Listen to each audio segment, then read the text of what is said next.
আসসালামু আলাইকুম। ডক্টর নাসিরউদ্দিন কাজল, associate professor urology. এখন আমি কথা বলতে চাই ইরেকটাইল ডিসফাংশন। খুবই একটা ইম্পর্টেন্ট জিনিস, যাকে বাংলায় আমরা বলি পুরুষহীনতা। হ্যাঁ, পুরুষত্বহীনতা। এটা এমন একটা রোগ যেটার কারণে আপনি মারা যাবেন না, কিন্তু আপনার দাম্পত্য জীবনে অনেক সমস্যা হবে। সো এই সমস্যা থেকে কিভাবে পরিত্রাণ পাবেন, কেন এই সমস্যাটা হলো, এই জিনিসগুলো জানা আপনার খুবই জরুরি। এবং যদি হয়ে যায় তার চিকিৎসাটা আপনার জন্য কতটুকু জরুরি, আপনি যিনি রুগী তিনি বুঝতে পারেন যে প্রবলেমটা কি আসলে। সো এটা কি জিনিস, এটা একটু আমরা জেনে নিই। পুরুষত্বহীনতা এমন একটা জিনিস যেখানে তার পুরুষাঙ্গটা শক্ত হবে না, অর্থাৎ উত্থান হবে না, যাকে আমরা বলি ইরেকশন হবে না যখন সে তার পার্টনারের সঙ্গে সেক্স করতে চাবে। সো এটা ওই রকমই একটা জিনিস যেখানে এটা ঠিকমতো শক্ত হবে না, অথবা অনেকের এটা শক্ত হয়, হওয়ার পরে শক্তটা কিছুক্ষণ ধরে রাখতে পারে না, অর্থাৎ একটু পরে সেটা আবার আগের মতো নরম হয়ে যায়। এটাই পুরুষত্বহীনতা। ঠিক আছে? তো এইটা কাদের হয়? এটা যে কোনো বয়সী হতে পারে। সাধারণত অ্যাডাল্ট থেকে শুরু করে আস্তে আস্তে যত বয়স বাড়ে তত তার এটা বাড়তে থাকে। আবার বলছি, অ্যাডাল্ট থেকে শুরু করে বয়স যত বাড়বে তত এটার বাড়তে থাকে সংখ্যাটা। তবে ইদানিং দেখা যায় ইয়াং ছেলেদের মধ্যেও এর প্রবণতা অনেক বেশি দেখা যাচ্ছে। এর অনেক কিছু কারণ আছে যেগুলো আমি পরে আলাপ করব।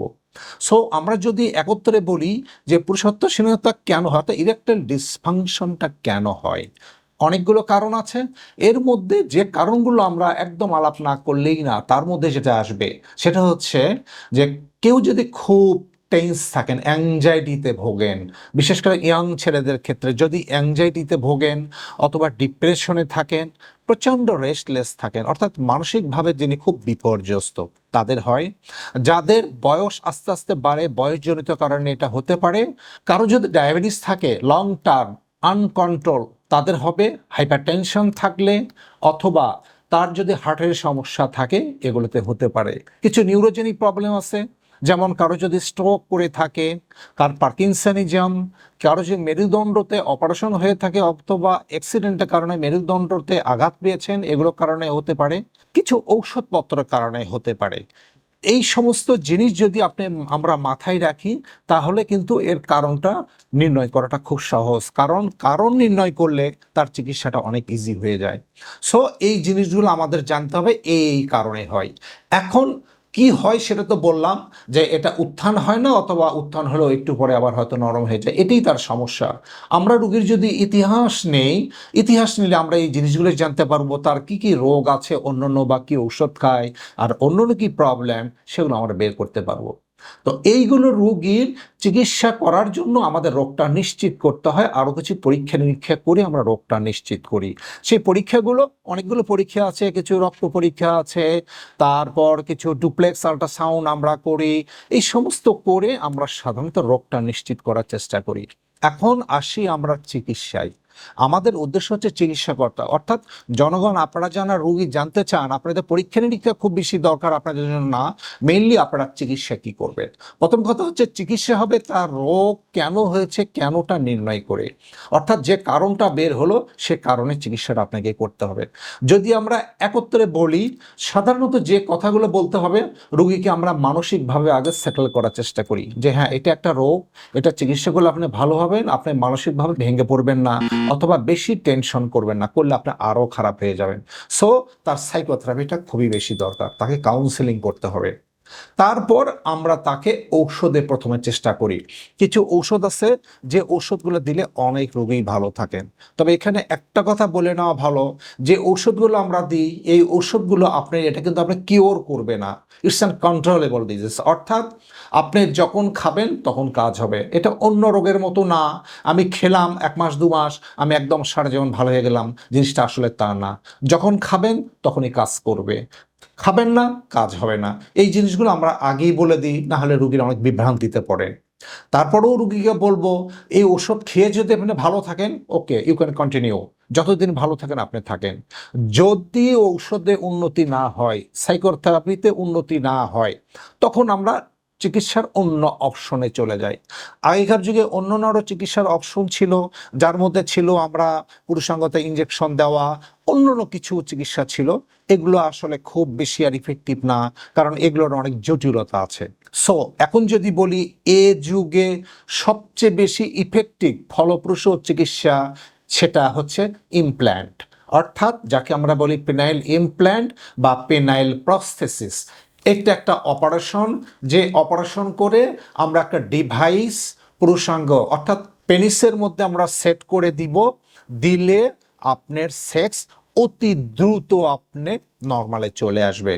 অর্থাৎ এটা এমন একটা অপারেশন, যে অপারেশনটা করলে আপনি আপনার আগের যে অবস্থা ছিলেন সেক্সের একদম নর্মাল হয়ে যাবেন এবং খুব অল্প টাইমের মধ্যে একটা পার্মানেন্ট সলিউশন আপনি পেয়ে যাবেন। এই অপারেশনটা করলে সাধারণত আর ঔষধ লাগে না। এই অপারেশন করলে সুবিধাটা কি পাবেন?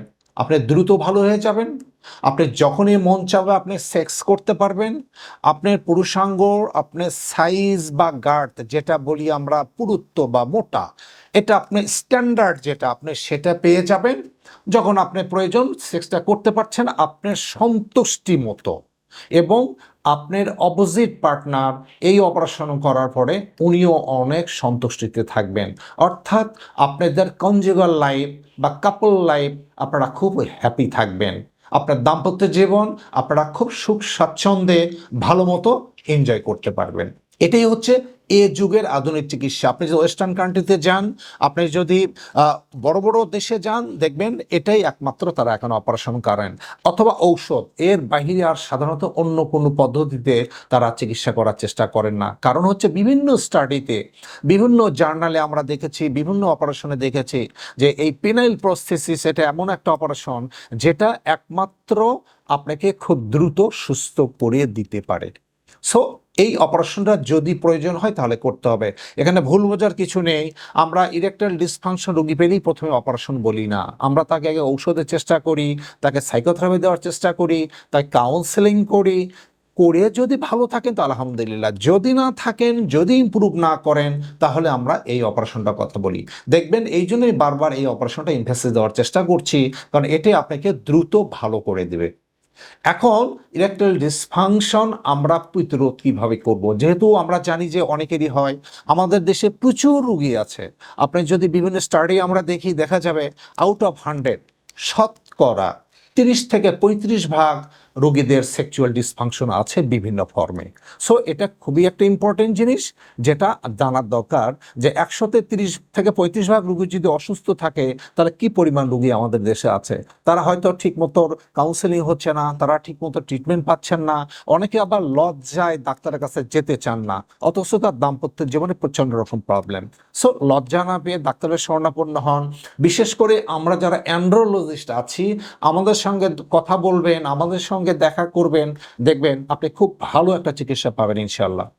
এখন আসেন, যেহেতু আমরা জানলাম প্রচুর রোগীর হয়, তাহলে আমাদের উপদেশ কি থাকবে যে এটা কিভাবে প্রিভেনশন করা যায়, অর্থাৎ প্রতিরোধ কিভাবে করা যায়। এটা এমন একটা রোগ, প্রতিরোধ করতে গেলে আপনাকে কিছু জিনিস জানতে হবে এবং মানতে হবে। তার মধ্যে প্রথম যেটা করবেন, আপনি টেনশনলেস লাইফ লিড করবেন, অর্থাৎ আপনার জীবন হবে টেনশন মুক্ত, চিন্তা মুক্ত, দুশ্চিন্তা মুক্ত। যদি সিগারেট খাওয়ার অভ্যাস থাকে স্মোকিংটা অ্যাভয়েড করবেন, যদি অ্যালকোহল বা হার্ড ড্রিঙ্কস করার অভ্যাস থাকে সেটা অ্যাভয়েড করবেন, ওভার ওয়েট থাকলে ওজনটা কমাবেন, ফ্রেশ গ্রিন ভেজিটেবল খাবেন, ফ্রেশ ফ্রুটস খাবেন, এক্সারসাইজ করবেন। যদি ডায়াবেটিস থাকে ওয়েল কন্ট্রোল করবেন, প্রেশার থাকলে নিয়ন্ত্রণে রাখবেন, হার্টের সমস্যা থাকলে তার প্রপার চিকিৎসা করবেন। এইগুলো যদি করেন তাহলে আপনার সেক্সুয়াল ডিসফাংশন আপনি অনেকটুকুই প্রতিরোধ করতে পারবেন।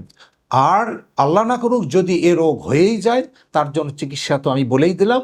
আপনি আমাদের সাথে যোগাযোগ করবেন, কোনো অ্যান্ড্রোলজির সাথে যোগাযোগ করবেন, দেখবেন ভালো একটা সাজেশন পাবেন, ভালো একটা চিকিৎসা পাবেন। সো এগুলো যদি পালন করেন আপনি ভালো থাকবেন, আপনার পার্টনার ভালো থাকবে, আপনার কনজুগাল লাইফ ভালো থাকবে, আপনি হ্যাপি লাইফ লিড করবেন। ধন্যবাদ।